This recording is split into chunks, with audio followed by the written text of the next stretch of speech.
You said everything gets darker farther away, but there are times when it doesn't.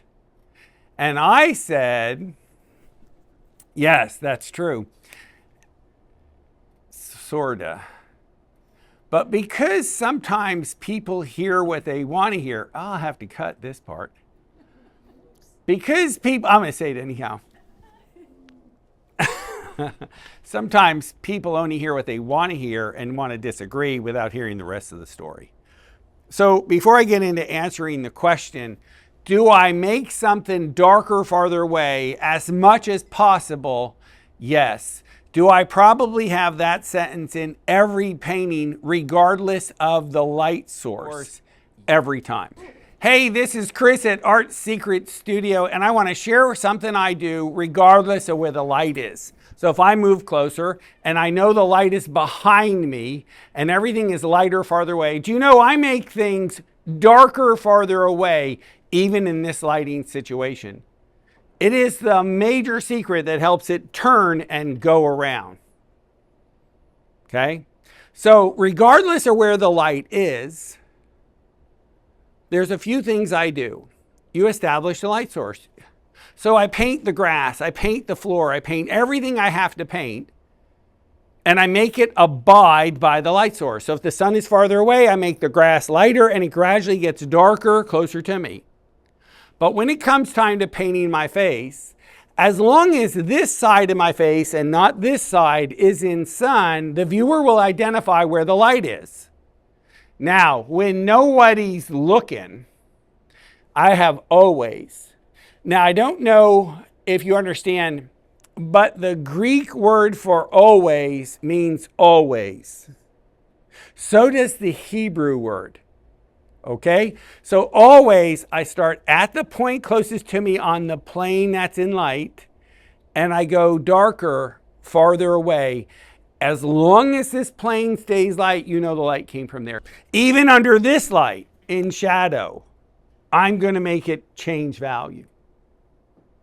So the first thing I do is I establish the light source. Now, when nobody's looking. So I'm going to ask for the class to turn the other direction as I film this. And this will be my secret to YouTube, but not the class.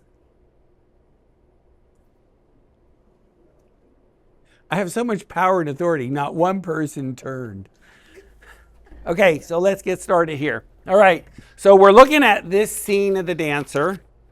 One of the first things, though, I know she's working in, looks like graphite and charcoal. Can I work on this for a second? All right, so the first thing I do is I set the mood. It's much darker here than she's made it, so I'm going to go ahead and darken it real quick. And when this is called setting the halftone, it's also called the quality of light. How much light and dark difference? You know, I'm not interested in how, gosh, she spent hours making that hair look good. She did a good job doing it too.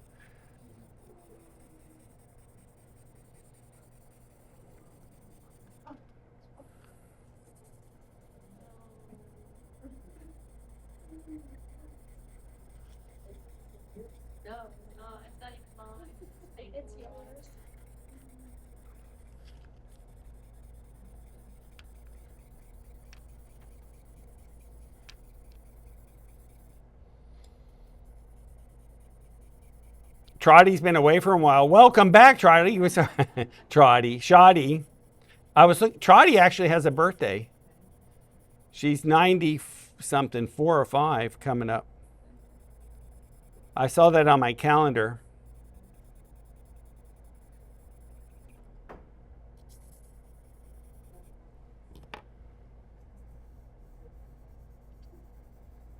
So what you're doing in your early stages is you're setting the mood. You're getting your halftone. This is the blockhead exercise. You're setting your halftone for the values and for the objects. and you're making the contrast, and she's got her whites, and it's clear that everyone on stage, here's where the light is, here's where the contrast is, here's where the excitement is, that one day they're going to be on stage like this, or maybe in a second. One day, maybe they won't always be the understudy. One day, this will be where they're hoping to be one day, and there's in this anticipation, or maybe they're waiting for their round any second to go on. Okay? But it's clear the light is farther away than it is closer to us. Correct? What's the point of the shadows here? Well, that's to show the sun on them. There is a message and there is a point. Okay? Kind of close enough, get the idea. And then eventually you'd have to find the parts that are going to tell me where to look, and they're going to be a little stronger in those parts. That's where your contrast is going to be a little greater.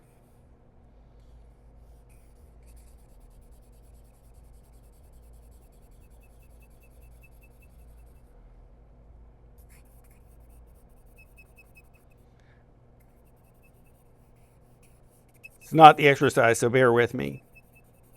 But I can't do this without the white. So is it pretty clear the sun is behind them? Okay. So we're okay with, we get the idea here. It's lighter farther away. You said it's darker farther away. Yeah, I said whenever you can get away with it. You got to hear the last part of that sentence, folks. You can't disagree with me when you didn't hear the whole sentence. Before I give you the answer,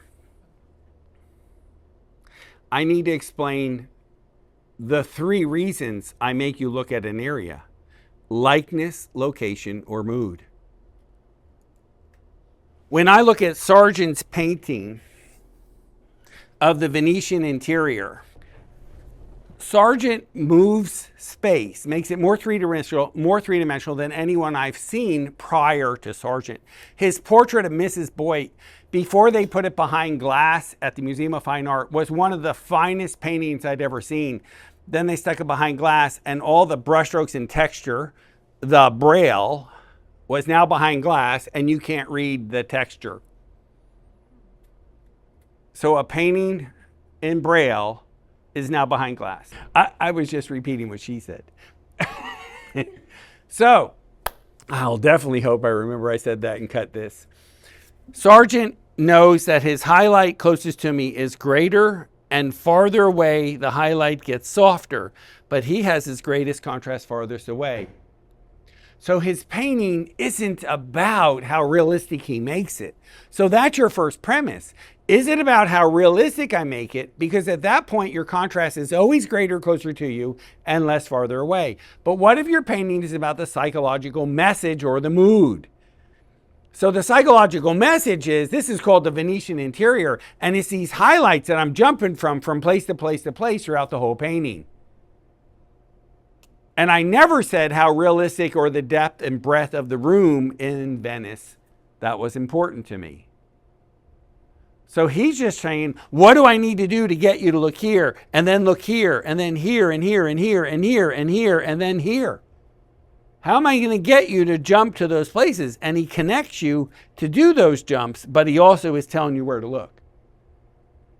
Okay, Sargent is not going darker farther away in this painting because it doesn't interest him. Let's back that sentence up. He doesn't go darker farther away always in this painting. So let's see if it's darker farther away in any place in this painting. Okay? Oh, this highlight's lighter than that one. Darker farther away, but the sun, I don't know where the sun is. It could be here, it could be here, because this part of the room is lighter than here, but this highlight is lighter than this highlight. Why would you do that? Well, because if light is here and everything's getting darker, if I make this light, it makes more contrast, and it makes this part of the wall come forward. If I make this highlight lighter than this one and have more contrast and add color, it makes it come forward. So I'm a little confused. Oh, he's got more highlight on the edge here and less on the back edge. Well, wait a minute. You said the highlight's coming from the window, but yet it's sharper here and not as sharp here. It's sharper here and not as sharp here with more contrast. Well, which is it? Yes, the answer is yes. You establish the light source, and then you choose, do I need to use a rule that'll help it turn and go around, make it move in space when I can get away with it? Whether the old master did it or not, and Sargent is clearly the old master, because it's a principle we've learned to control. So let's go to the picture, which is not a painting, because it's easy to copy a painting. Somebody's worked the problems out for you. Okay? This part of the dress, I could have lighter next to her arm and then gradually darker farther away. No one would ever know I did that, but it would soften the contrast and let it roll just slightly. On her face, I could be lighter closer to her face and gradually darker on the edge, barely. You're only going to value 3. No one's going to see value 3, but it will turn and go around. Now, this is too small for me to do here. Her shoulder here is lighter here, and I'll go a little darker on the edges farther away. No one's going to know I did that. Okay, when would you not do that? See, I love your questions. That's a great question. What if it was about a silhouetted shape and I don't want to move in space? Lord Ribblesdale. But if you look closely at Lord Ribblesdale, there's a lot of cross-hatching to soften his edges. There's a lot of blurring. There's a lot of things that make that turn and go around. So you're smearing and manipulating the edges without anyone knowing you did this. Why would you do this? Because it turns and goes around and makes it a little more three-dimensional. There better be a darn good reason. When I speak like that, my wife tells me I need to calm down and we'll return to this. There better be a darn good reason for you not to do it. Does that make sense? So here I am. There's that blue reflective light coming from the door. I'm going to make it lighter closer to you at the cheek and darker farther away. I'm not even looking at the picture, folks. I don't have to. It will turn and go around. I'll tell you another thing. I'll make the nose at the point closest to you. Oh, it has to stay in these dark values. It has to stay values 10 to 14 or 10 to 12 or 8 to 12, whatever it is. I'm going to make it a little lighter closer to me, and as it goes toward the bridge, it's going to go a little darker farther away. I'm going to make the side of the nose, as it goes into shadow, a little darker. I'm going to make, it's backwards looking at the camera. I'm going to make this cheek lighter closer to me and darker as it goes around, and no one's going to know it. I don't care where the light is. But when I paint this scene, the walls will go light to dark. I will copy the light source, but now the individual objects, I will not. So each week in class today, I'm going to pick up different things. You can hit the light. I'm going to pick up different reasons and how I would do that. This white arm here, it would be lighter closer to me, a little darker as it goes around. You know, the white car, that's already darker.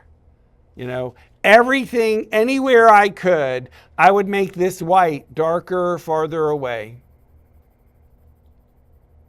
I'm going to keep it white. No one's going to know I did this. If it bothers my message, I'm erasing and not doing it. Even though I said I try to do it all the time. If it doesn't help me and it hurts me, I'm not doing it. I had to have a story. And if being realistic is part of that story, then I have to sneak in darker, farther away whenever possible. And possible means, what's your story? Okay? Did I miss anything in here? You get it? Okay? You get it? No, one more thing. This is another video for another day.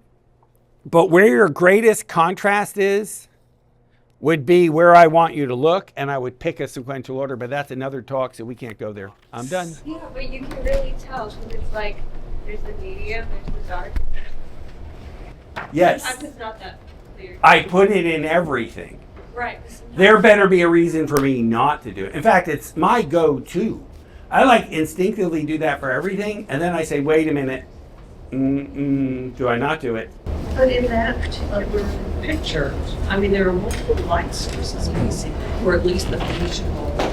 Yeah, there were 2 light sources. You're gonna have to pick one. One evokes the mood, the other one's an accent.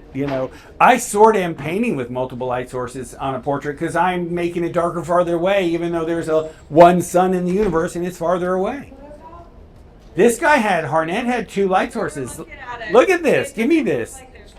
No, there's not. And here's how you can tell. Okay. Well, this book, Smoking Pipe, is casting a shadow on the ground. But the highlight is here, and it should be this way. See the highlight in the front here, but there's no highlight on the ground. So he painted the highlights at one time of the day, and then maybe at night under a candle or a different light coming through is another, because there's no way the highlight and the shadow could be there.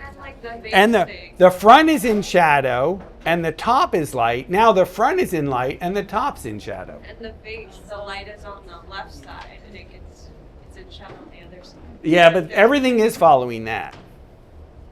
Okay. But sometimes he has a light from above. You just gotta, and I tried to change it. I couldn't.